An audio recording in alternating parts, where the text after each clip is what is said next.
Hi. Hi. Welcome to Why Are We Like This, a Heartstopper podcast. I'm Ashley, she, her. And I'm Alyssa, she, they.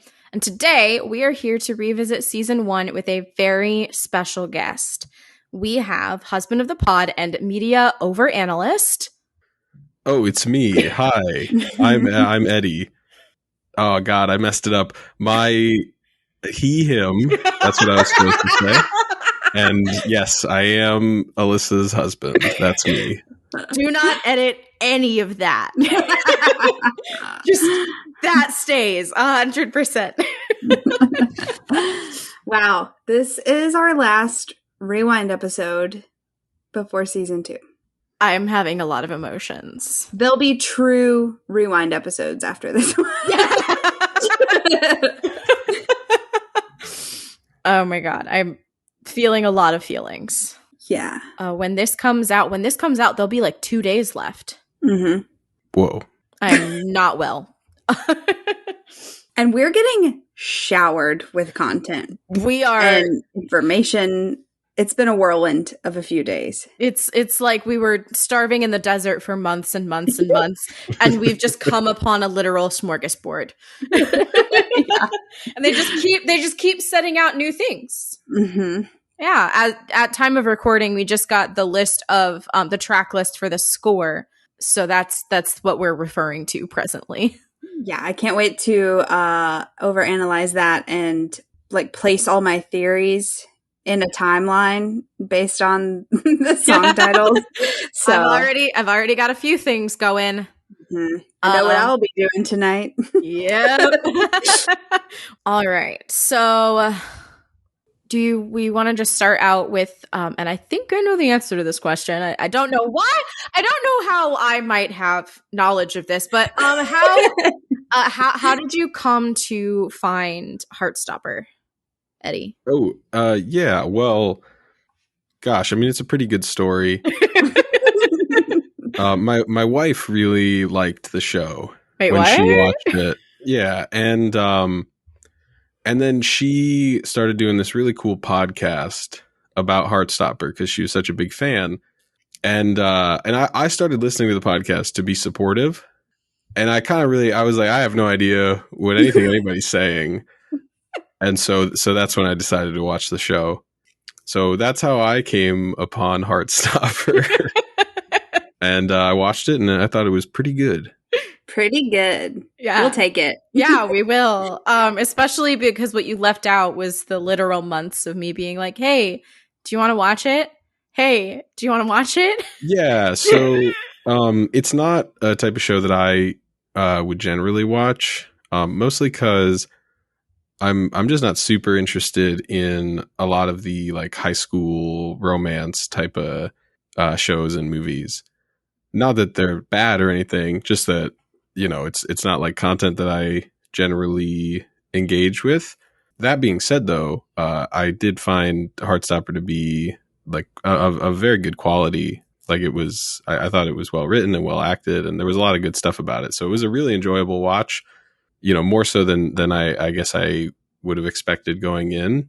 Because I think a lot of stuff in a similar genre is not as, I think, well made as Heartstopper. I'm hearing a lot of the same excuses I get from my partner. But I don't know if it's excuses. It's just, mine hasn't watched it, so it is an excuse. He should have watched it by now. All right. Well, now you'll have this podcast episode. Just play it on a loop, and maybe it'll like guilt him into finally watching it.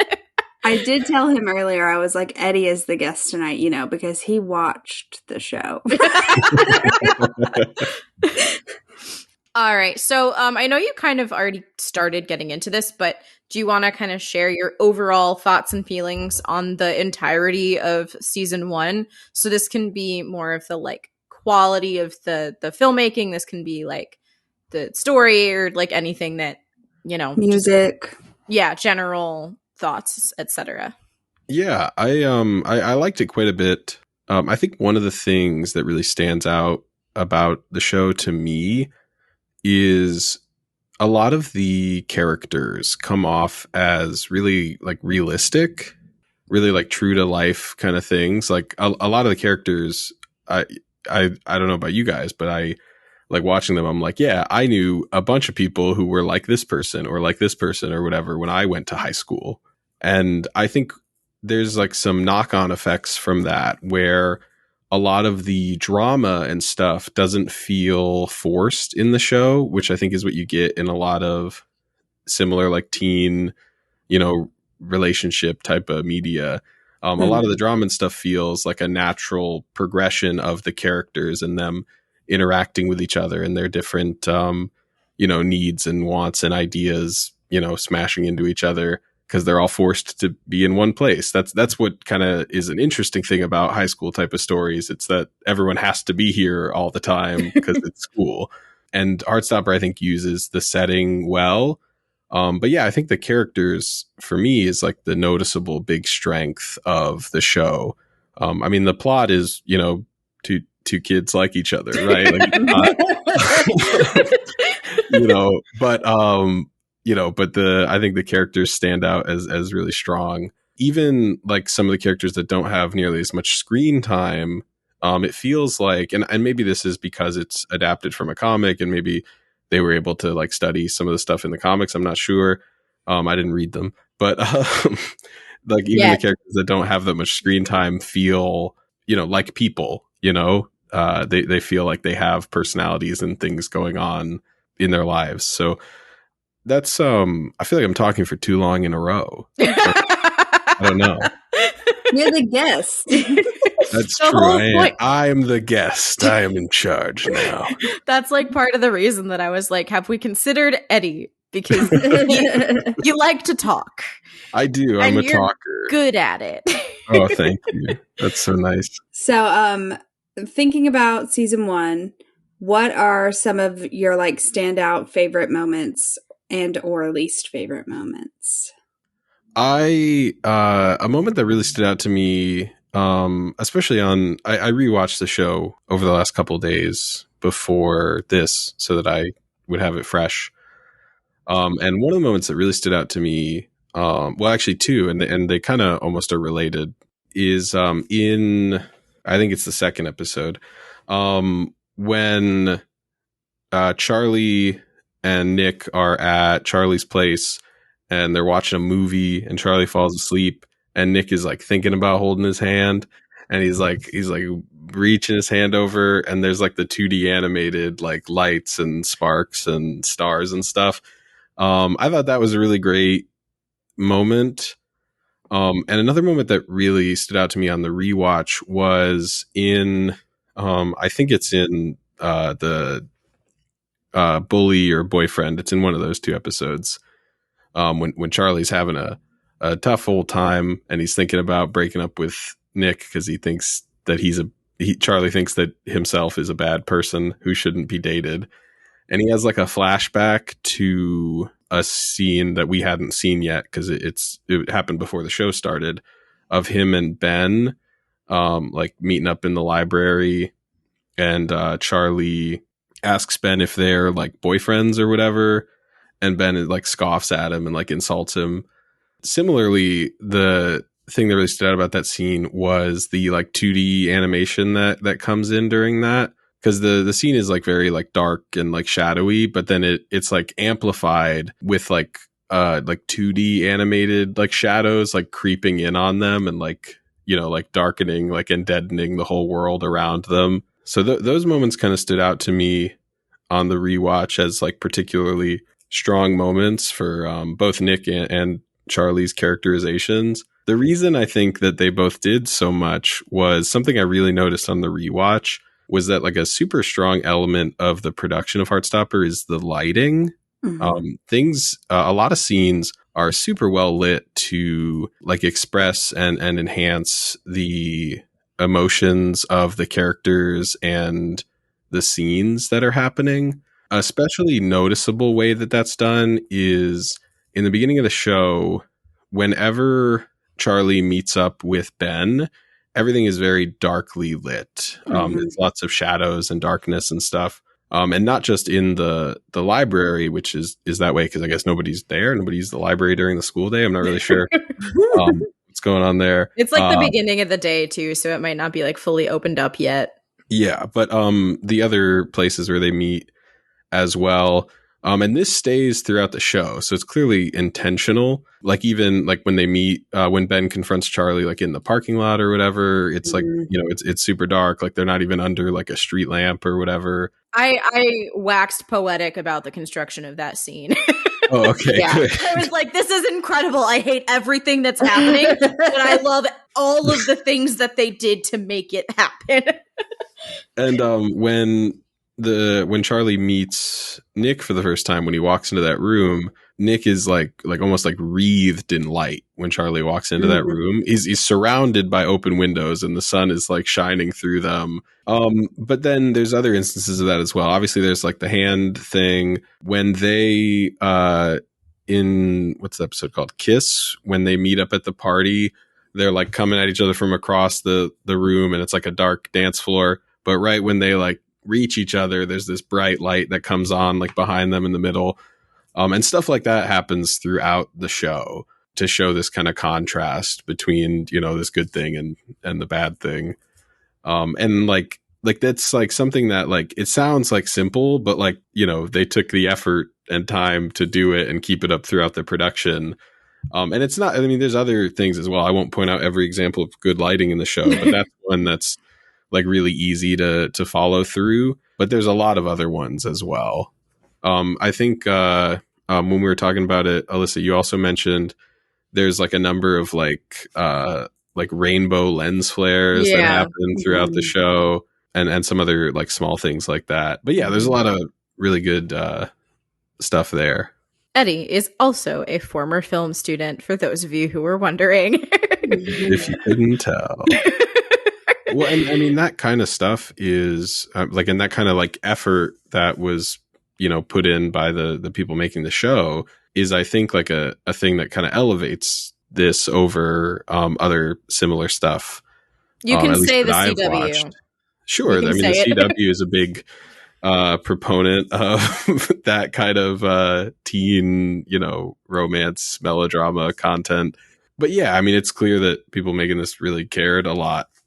And that's always appreciated and can make it like something enjoyable to watch. I mean, it was enjoyable to watch for me, and I wasn't that interested in it on spec, so I feel like that could probably be true for other people as well. Like for example, right? Like maybe like someone that was, romantically involved with Ashley. Like, yeah, I'm helping. I'm going to force him to listen to this. I was already thinking that should be a reel, but that sold it. That's a reel. Did you have any other one? Wait, we're going to hang on because I don't think we really got into least favorite moments. And I know you have some of those. Oh, yeah, I wasn't really taking note of those when I was doing my rewatch, but I could probably think of some off the top of my head. In the first episode, when Charlie and Nick are in the hallway and Charlie like tries to help Nick with his math homework, I guess it's like super awkwardly done. And I don't think it's on purpose. Like, it's like, it doesn't come off as like, I think a lot of the acting in the show is great. And that moment like really came off as super like unnatural to me. What? No. Yeah, I didn't dig it. I like what it was meant to be, right? Like Nick accidentally writes on Charlie, with the blue pen. And obviously like throughout the show, like blue is a color that's like very strongly associated with Nick's character. Mm-hmm. Right. And so like he gets the blue ink on Charlie. And so it's like a connection point. I like the idea of the scene. Right. And he like, he like turns the accidental pen mark into a happy face. Right. Like I like the idea of the scene. I just like oh, let me help you with the homework. No, I feel like that back and forth was like really awkward. But have we considered that it was on purpose? No, it didn't seem like purposely awkward because like Nick didn't react to how awkward Charlie was being. Like Nick was acting as if Charlie was being normal. So I think that tracks for their characters. So. Yeah, Maybe, a little maybe. bit. Little bit. You know, You have to remember that Nick is a little golden retriever baby. all right, that's just my opinion. It's just my feelings. But yeah, I guess I don't have a lot of least favorite moments. Maybe like the fight scene with Tao and Harry. It was like like not a single punch was thrown. They just kind of like held each other's hands and like rocked back and forth and like squirted a juice box. It was a little like, do you guys run out of time to film this? Or I remember when we watched that episode together and you were like, have they never seen a fight between two high school boys? Yeah, it was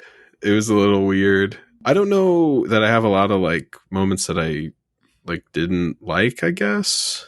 Is there something that you were thinking of, Alyssa? Yeah, I remember you saying that Girls, episode 6, was maybe your least favorite when we watched through it the first time.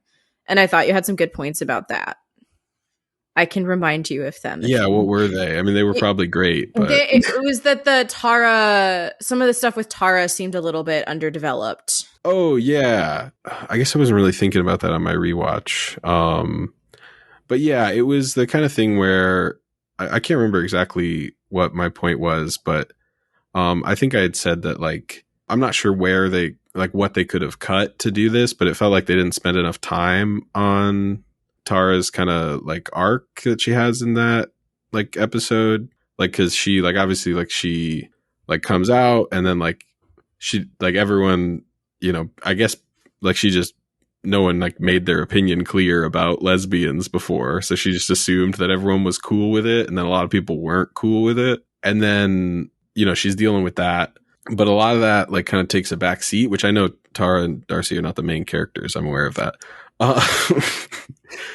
And then, it feels like it just gets like kind of almost resolved by just all the friends showing up at the end and being like concert time. And I get that it's nice that her friends are there to support her, but it didn't like the problem didn't like really get addressed, and maybe that stuff's going to happen in season 2, or maybe it's not going to happen. I don't know. It could.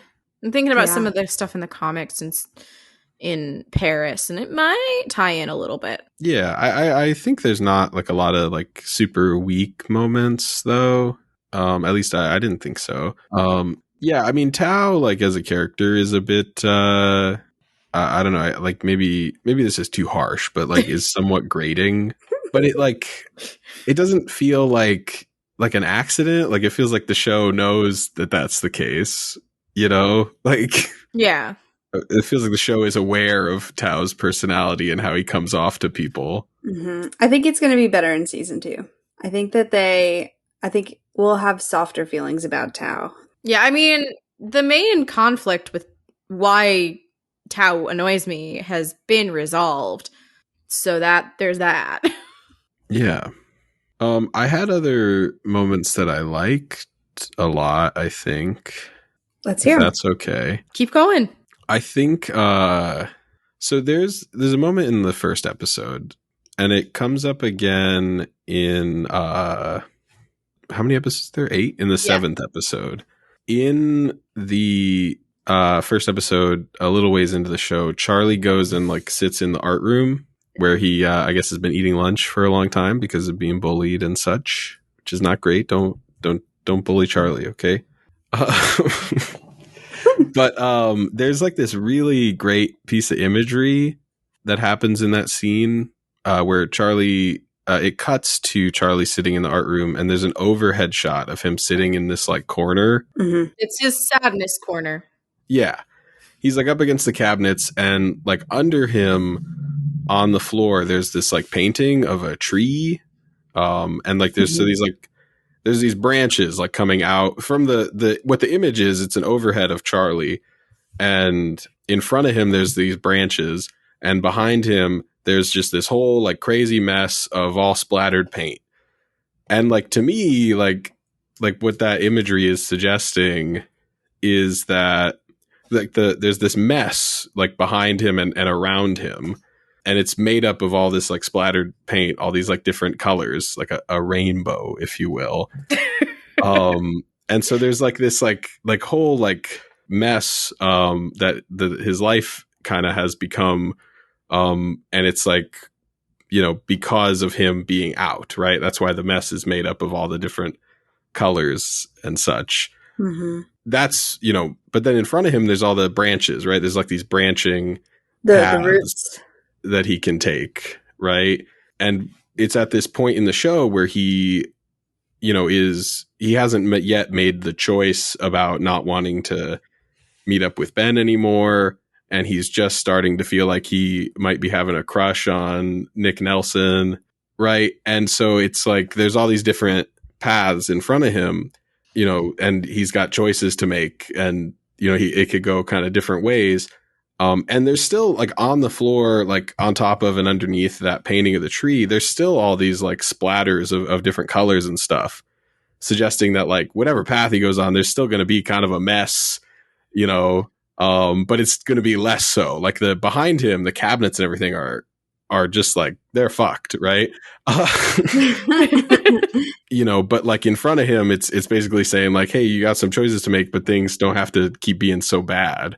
And I thought that was like some really powerful imagery. And also, like, again, it's an overhead shot of him and he's like right in the center. So like behind him, half the shot is like all this chaos. And then in front of him, there's these branches with flowers, but there's still like some element of chaos there as well.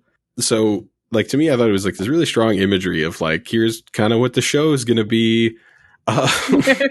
And I do think it's also important to note that I'm likely very much overanalyzing this imagery. But that said, we do get the same imagery again in Bully near the end of the episode when Charlie is feeling like he's going to have to break up with Nick because Nick got into a fight with Harry over Harry bullying him. So maybe I'm not overanalyzing it. Maybe it's on purpose. Or maybe they said, hey, this looks cool, and then it accidentally fit really well. Given the like role that Alice Oseman played on set, and given that they're like an artist because they made a whole comic, I have to imagine, especially because like a lot of the art is either like originally designed by Alice or like really heavily inspired by Alice's art style. So I have to imagine that was, very conscious choice. And all the stuff in the art room like evolves and changes as the show goes on, so you can see like the time passing through it. So I have to imagine everything was intentional. Yeah. Yeah. Well, I thought that was really, really good. And like that happening in the first episode kind of like sold me on the show, and like watching through the rest of it, because I was like, whoa, somebody really cares a lot about making this show. So I liked that quite a bit. Yeah, that's something that I hadn't thought of before. So. Oh, I'm sure you guys have mentioned this, but I really like about the show that we get to kind of see into the characters' heads through them like typing text messages and then not sending them, like typing it and then deleting it and deciding to put something else. Like, I think it was a really neat way to give us like not just like what they're thinking, but like their thought process. Mm-hmm. Yeah, there's just really good visual storytelling throughout. Mm-hmm. Right, now, do we want to do Ashley's favorite part? Ashley's favorite part. Now we want to get your ratings for each episode on the Heartstopper. Okay. Well, episode 1 on the 1 to 5 Heartstopometer, which I keep wanting to say Heartstopometer, which is awful.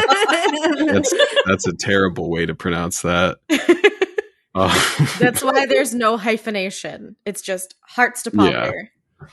Yeah. I gave that one a 3. I didn't think there was any like super like, oh wow, so cute type of moments in the show, but there was some nice little moments with Nick and Charlie getting to know each other. So I gave that one a 3. Okay. Crush, the second episode, I gave a 4. The that was the one with the hover hand and the animated thing. I thought that was very cute, very heart-stoppy. And the snow scene. Yeah, that was great as well. Also unrelated to the Heartstopometer, just Nick Googling "Am I gay?" was really funny. That was incredibly funny. Kiss. that got a 5. We topped out the scale with that one. Lots of nice little moments, especially obviously the titular kiss. That was really good. Secret, that one I gave a 3 to that one. That's generous for Secret. Yeah, I really liked when Charlie runs back out into the rain to kiss Nick. That's true. And he gives him the blue and yellow umbrella. Yeah. So that's what kind of did it for me. Give it up to a 3. Friend, I gave a 5.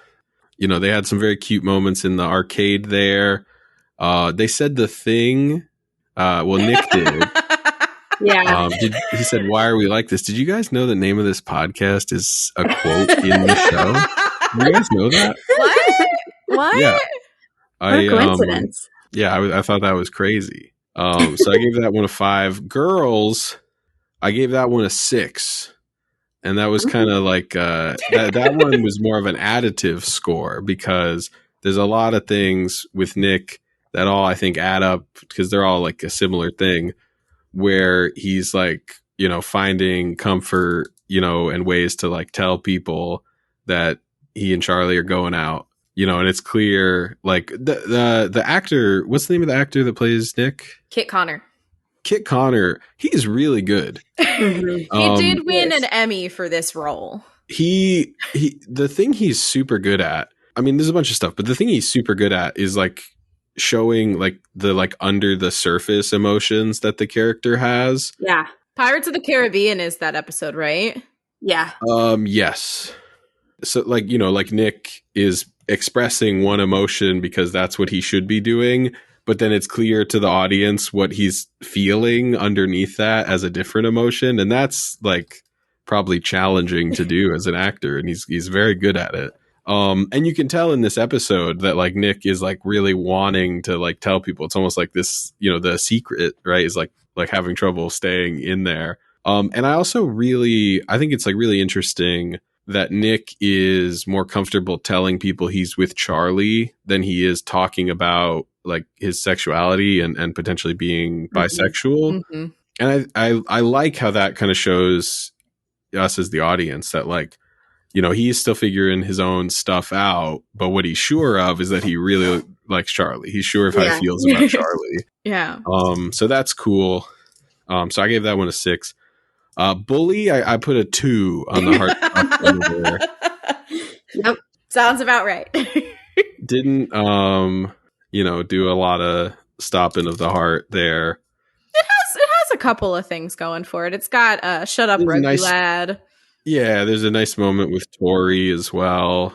Yeah. Who is the best character, obviously. She's phenomenal. Yeah. And then Boyfriend, that one we did a 10 out of 5. Nice. On Boyfriend. Mostly for like that last scene on the beach. Well, I guess it's 2 scenes because there's a whole scene in the middle and then we go back to the beach. But the beach stuff and, you know, some of this stuff at the field day as well. But obviously very, very cute. Sports day. Sports day. Whatever. I'm not British, okay? Your American is showing. Oh no, they're gonna find out. Quick, you want some fish and chips? Now they'll never know I'm American. Yeah, Boyfriend, that was the most heart-stopping episode in my opinion. So speaking of the beach, yes, did you have any issues with anything that transpires during the beach scene, notably regarding the wardrobe of one Nicholas Nelson? Was it him going in the water with his socks on? Not just his socks, his shoes. And his shoes, yeah. And they took a train there, Eddie. That's true, yeah. He's going to have a rough, uncomfortable ride home. I don't like it. We bring this up with everybody. This is not just you. Yeah. I mean, you know, but he was in his feelings at the time, so he probably wasn't thinking about it. Yeah, I do say it is the most like golden retriever-y thing he does all season. Yeah, he was shouting to the ocean. that he likes Charlie in a romantic way, not just a friend way. Yeah, and then, Charlie the cat runs after him, but he stops at the water line. He's like, fuck no, I'm not getting that water. Yeah, I got socks on. No way. Exactly. That's my ratings. Do. Honestly, that did not go the way that I thought it was going to go. All of your ratings were higher than I was expecting. So yeah, I was like, you're a very measured person, and you don't get very like about things.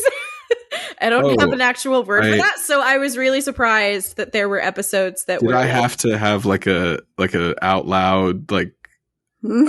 I could just like feel it, right? I don't have to like. No, the squeal is required. Oh, okay. Then minus all those by like 3 or 4, I guess. Yeah. What is the next part? Do you have any favorite songs from the soundtrack or musical cues from the score? Yes, I have one of each. Ooh, nice. Okay. So I think my favorite song that appears in the show, or at least for long enough that I heard enough of it to consider it. There's some songs that are just there for like a couple seconds, and maybe those are great songs. I don't know. Mm-hmm. I didn't go seek them out. But I think it's in the bowling episode, maybe. If You Want To by Biba Doobie. Yeah. I think that's my favorite song from the show. I I'm think shocked. It's real good. I'm shocked that you picked a Biba Doobie song. You're married to Alyssa and you picked a Biba Doobie song. What's that? I love Biba Doobie. My favorite is Dance With Me, which is also a Biba Doobie song. Well, actually, I've heard this song because Alyssa has it on like a playlist or something, and I was like, "Yo, this song kind of slaps." And so I went, to find more music from this artist, and like, man, none of her other stuff sounds like If You Want To, and I was disappointed. I was disappointed. Not that it was bad. It was just I was like, "Oh, I'm digging this." Different vibe, and then very different sound from the rest of her music. Mm-hmm.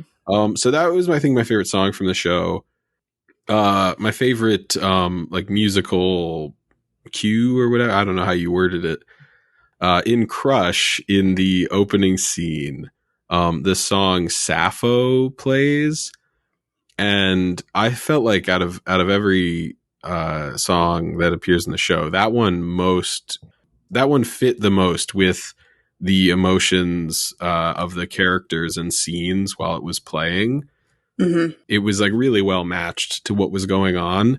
Whereas I feel like a lot of the songs in the show, it's more of like the music and the tone of the song is like the right vibe and it fits the scene, but like the lyrics don't necessarily. But that one, I think it was firing on all cylinders with the music choice there. So that was, I think, my favorite soundtrack choice in the show. I'm going to stop skipping that song in the car now. Well, I didn't say I liked the song that much. I'm saying that it worked really well with the scene. It does. It just feels right. Like, it just feels like it belongs. I think I said that when we recorded, either that it felt right or it feels like Charlie's room. Like, it just it fits so well. Mm-hmm. Yeah, I think it was in the music episode because I talked about, it's Sappho and it's the classics. Yeah. Enthusiast in him. Mm-hmm. Yeah, well, and the song, I didn't go and independently listen to it and analyze it, so apologies if I got the wrong read here. But from what's in the show, the song appears to be about like the person singing the song wondering what's going on in the head of the person they're singing to. Mm-hmm. And then obviously like it's like the song, like the because it's like, oh, what are you reading? Are you reading Sappho? Is interesting as well because obviously Sappho not only wrote a bunch of like love poems, but was notably gay. Mm-hmm. So yeah, I thought that was the most well fit song to the moment that it was played. But I like the If You Want To by Biba Doobie the best. Sappho is one of the only songs they play in full. That was the full song is in the scene. Yeah. Oh, okay, gotcha. it fit all the way around. They didn't even have to cut it. Yeah, it's so good. Frankie Cosmos is like an artist that I haven't really like deep dived into, but like since watching the show, like anytime that like Spotify, like in like a recommended or whatever, a Frankie Cosmos song comes on, I always enjoy it. Yeah. I can't like off the top of my head like remember the ones that I've ended up like saving to like my liked songs, but there's a few of them on there now. Yeah, they are floating around some of my playlists, but I haven't. We're both the same way where we put it off because we know like once we take that dive, like that we're going to be like living in that land for a while. So it's like you got to be prepared to like fully dive into it. Yeah. All right. So Eddy, I think I warned you about this, but do you have a favorite quote or quotes from the show? I do. Good. I think my favorite quote, well, I have two that I really like. The first one is in Bully, when Charlie's like, how do you just appear out of nowhere? And Tori's like, older sister magic. Yes. And it's just kind of funny on its own. But like the fact that like she really like in all her scenes, like it's like Charlie will like move a little and she's now behind him in the frame in a doorway or what, like she just appears the way that like she is in the show. It makes it extra funny. So in the comics, literally, does she actually have older sister magic? No. Oh, okay. I mean, I can't confirm the existence of older sister magic. If I were to say anything, they'd take away my older sister card, and it's a whole thing. Of course, yeah. So in the comics, every time that Tori just kind of appears out of nowhere like that, just the word "appear" is written over her head. And then I also liked in Crush when Mr. Ajayi says, "I'm officially a beacon of learning, so fire away." I thought that was not only a funny quote out of context, but like the delivery was really good as well. Yeah, Mr. Ajayi is great. Yeah, that's another character that, at least in the show, has like a very small presence, but makes a really big impression with it. Yeah. So, speaking of Mr. Ajayi, like having a small presence, we do get a bit more of him coming in season 2. So, what are you looking forward to for season 2? Because we know you're gonna have to watch it. So, and Ashley, just a warning: he has not read the comics, so we may need to dissociate slightly at certain points. Okay, thank you for the warning. I mean, I'm not super worried about spoilers, especially because they could do some things slightly differently, I suppose. True. So I am in season 2 looking forward to. I don't think anything surprising. To seeing how things are going to develop with Nick moving towards being more open with him and Charlie's relationship and with his bisexuality. So I'm looking forward to seeing how that progresses. That'll be interesting. Besides that, I guess just kind of. The first season doesn't leave like a ton of hanging threads, which is nice, I suppose, because it was on Netflix. So there was, probably like an 80% chance it was going to be right, exactly. It didn't, but so that's I think the thing I'm most looking forward to, and then just kind of seeing how some of the other characters continue to evolve and develop. I think. Alyssa, you had mentioned that Imogen is a show original character, right? Like she's not in the comics. Mm-hmm. I liked Imogen. I thought that she was written and acted like in a way that was like incredibly like realistic for like a person that's got like this unrequited crush. So it'll be, apparently she's going to be in season 2, you said. So it'd be interesting to see what they do with her. We'll see how Tao and Elle's relationship develops. Yeah, I don't think there's anything surprising for me with what are you looking forward to in season 2. Just, more of the show, I guess, is my answer. That's fair. Yeah. Do you have anything that you're excited to see me see? No. I don't know. You don't know? I mean, one thing that I guess I'm hoping for rather than looking forward to is I hope that things just go good for Nick and Charlie in terms of between the two of them. Like, I hope that the challenges that they're going to face are going to be them two as a team against outside stuff. I don't want them to have a whole bunch of, big old fight and stuff. I kind of hate that. I like when characters that, have an established relationship and they're like, yeah, we fit well together and like each other and we will be together. I like when that's what happens in media instead of like, we're now together, time to fight. Like, yeah.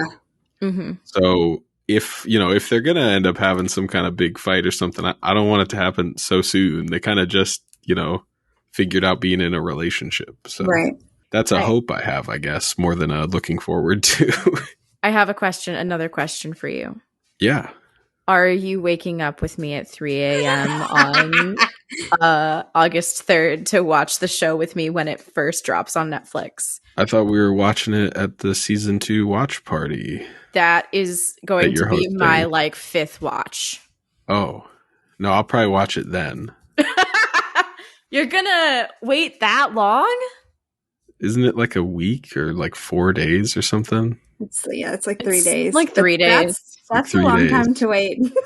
It's okay. I'm patient. And plus, then if Alyssa's like, oh, we need more chips, I can be like, well, I haven't watched the show, so you're going to have to go to the kitchen and get those chips. The disrespect. It's all part of the strategy. All right. Well, is there anything else at all that you wanted to talk about with the show or the, questions, comments, concerns, anything about season 1, stuff about season 2? I think I talked about a lot of the stuff that I took notes about during my rewatch. In episode 1, I don't think Isaac says a single word. That was weird. He's just kind of there. Like he's in the scenes, but he's great. He's just not saying anything at all. I do believe he says, "Didn't you do that yesterday too?" Oh, does he? Okay, I must have missed that. Yeah, he does when Tao is complaining about how he got Elle's juice. Gotcha. I do think that is his one line, though. Yeah. No, yeah. So I don't think I have anything else. Oh, I have another question for you. Yes. What do you think of Tao's taste in film? Oh yeah. Oh, Tao comes off in the show as like someone who's like very like kind of like snobby, like elitist just for the sake of it, or just because like they think that's what makes you intelligent about film or those kind of things. Like it's okay to like, movies that lots of people like. You're allowed to like things that are popular. It's okay. It doesn't make you a bad film connoisseur. What do you think his problem with Marvel is? I mean, there are problems with Marvel. There's a lot of them. What do you think he doesn't like? The Avengers, though, from 2012 is not one of them. That movie was sick. Yeah, but he hates it, so. Yeah, well, and then like, he says that he likes Donnie Darko, but he doesn't seem to be able to explain why, which makes me feel like he just likes Donnie Darko because it's esoteric. Like, whereas I like Donnie Darko because I can explain why it's good and no one wants to hear it, like, and then if you let me go on long enough, it will whip all the way back around to actually it's not that good. Which, is true. It's really good, but it's also at the same time not that good. What movie? So if you had a movie night with Tao, what movie would you suggest that you think would be an enjoyable time for both you and Tao? I don't know. I guess I'd just let him pick something. It doesn't seem like feels like it wouldn't be a worthwhile like debate over. I don't know. I wonder like if Tao would like watching bad movies, because I think that's a lot of fun. I like watching like the Asylum kind of stuff. Yeah. Like, well, I mean, back in the pre-Sharknado Asylum, that is 3 words together that a lot of people are gonna be like, "What was that English?" The bad movies. Everyone knows, the popular ones like The Room and such. I wonder if he would enjoy a little bit of bad movie watching. A little bit of Nazis at the center of the universe, kind of. Nazis at the center of the earth. That's such a good bad movie. I still haven't seen it. It's also, I think it's got an ellipses in the title. I can't remember. Like Nazis at the center of the earth, like some Mars attacks. Yeah. Like the kind of movie where they didn't have enough money to make a prop weapon, so they bought a Nerf blaster and spray painted it black. Like Velocipaster. Yeah, Wolf Cop. All that stuff. Yeah. So maybe that's what I'd do. I'd put a bad movie on if I had a film night with Tao. So, Eddy, can you let everyone know where they can find you if they want to follow you? Yeah. If you want to hear me talk about other stuff that's not Heartstopper, I do have a YouTube channel. The channel name is Siege Maximo. That's all one word, SIEGEMAXIMO. And I have a series that I'm doing there now. Alyssa appears in it. So if you like her, and even if you didn't like me, you could go over there for more Alyssa content. She's great. Where we've set up a tournament bracket, like a March Madness style tournament for all the comic book superhero movies.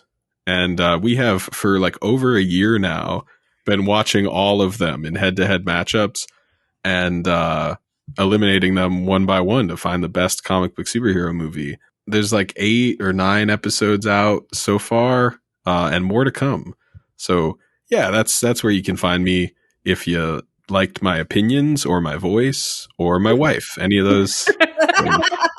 Yeah, I'm particularly proud of the one, and I'm not particularly pleased with this experience, but where we watched the New Mutants, because I somehow managed to go on for a decent amount of time about Buffy the Vampire Slayer. So nice. If you want to hear that. Yeah, that movie made a bad Buffy reference, and so that allowed Alyssa an inroad to talk about Buffy for a while. You kept a decent portion of it. I was surprised. Yeah. Well, hey, it was interesting, Yeah. Well, guys, I really appreciate you having me on your podcast. I was definitely the first choice. Don't let anyone tell you different. Not a backup. All right. So, of course, this is a bi-weekly podcast by 2 bisexuals, and I can't believe I'm saying this, but we will be back in 2 weeks with season 2, episode 1 out. Yeah. If you want to follow us online, we are at Why Are We Cast on all platforms. And if you like this, please consider rating and reviewing us on your preferred platform. And until next time, bye. Bye. Goodbye.